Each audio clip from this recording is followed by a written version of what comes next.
ugiye mu nzira y'Imana ubwa mbere icyo witwararika ni uguheba uburyarya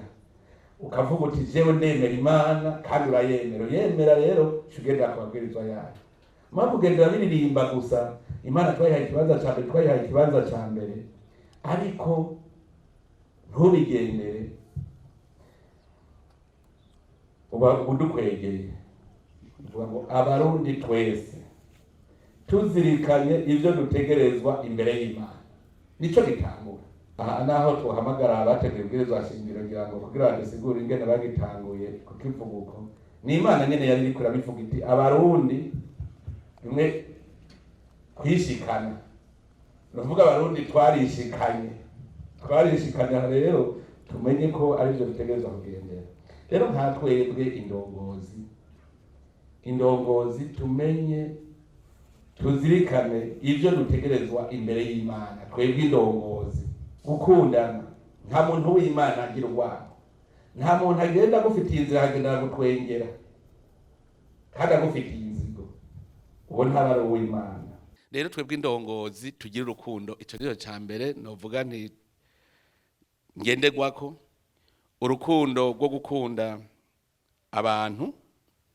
rwo gukunda abo tujejwe nta ndongozi ititwararika abirongoye yigeze igira umugisha umuntu arya igiturire iyumvire uwo warujejwe gukorera ugaca umwaka igiturire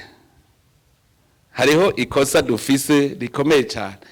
kumva kunezerewe uwo warujejwe kurongora ari ababaye we ntiwumve ko babaye ko umwana wawe ababaye muhira ko wewe ucu amaraso ahagarara ni kubera iki umwene gihugu ababaye utumva ko babaye ukarara utaryamye uti jewe ntegerezwa gukora ibimutunganiriza n'ijambo ry'Imana rero niho hambere haguma hahanura twebwe indongozi nari nipfuje yuko tuza turasoma uduhimba tumwe kugira ngo tuze turumva kuko hari higiye twigenza nabi kuko tudasoma ijambo ry'Imana yatubwiye imigisha iyo wemera Imana uronka ngira ngo ivyo ntirukirikiranya mu Burundi turamaze kuvyibonera none rero reka tubanze dusome muri Samuel wa mbere igice 8 kuva kuri 1 gushika ku 7 twumve ingene umuntu ashobora guhusha kubera kurya igiturire n'ibintu ari kuronka bigaca bipfa ndagira sabe Desire asomere aho hantu twumvirize kuko ho nyene hari isiguye mu gitabo ca mbere ca Samuel igice 8 kuva ku karongo ka mbere kugeza ku karongo k'indwi aravuga ngo Abisirayeli basaba Uhoraho ngo abahe umwami maze Samuel ageze mu zabukuru abahungu biwe abagira abacamanza b'Abisirayeli imfura yiwe yitwa Yoweli umukurikira yitwa Abiya baba abacamanza bo muri Berisheba yamara abo bahungu biwe ntibari n'ingeso nk'iziwe ariko bazimijwe no gukurikira inyungu mbi bakarya igiturire bakagoramika imanza nuko abakuru b'Abisirayeli bose barakorana baja irama kwa Samueli baramubarira bati eheraba urashaje kandi abahungu bawe ntibafise ingeso nk'izawe none rero utwimikire umwami wo kuducira imanza nk'ayandi mahanga yose ariko iryo jambo ribabaza Samueli kuko bavuze ngo nabahe umwami wo kubacira imanza araheza asenga Uhoraho abarira Samueli ati niwemerere abo bantu ico bakwase cose kuko atari wewe banse ariko ni jewe banse ngo simbe umwami wabo iryo ni ijambo ry'Imana icemera Imana murumva ubuhemu ingene butangura naye murumvise aba bahungu bananiwe kuba bizigirwa muri bitoyi Samuel yari yabahaye kubera kurya ibiturire babaragiye iki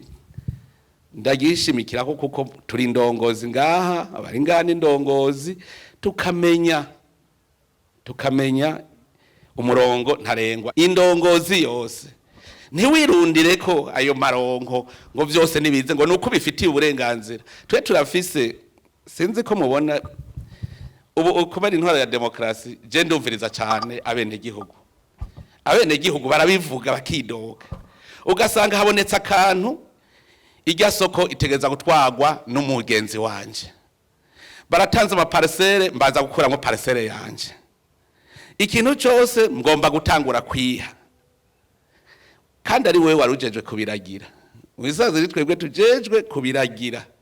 none ni twebwe nyene dushaka kuca bibe gwacu. Ibi rero murumva yuko uri umutware,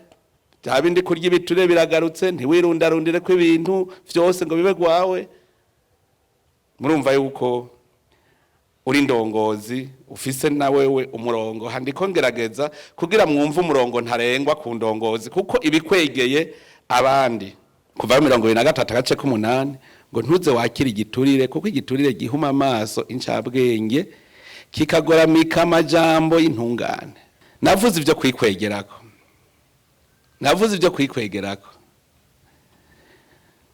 hariho umwami abona ko byose kwiye kubagwiwe, muravyisomera. Umwami yitwa Akabu yicishije umwene gihugu yitwa Naboti yigorewe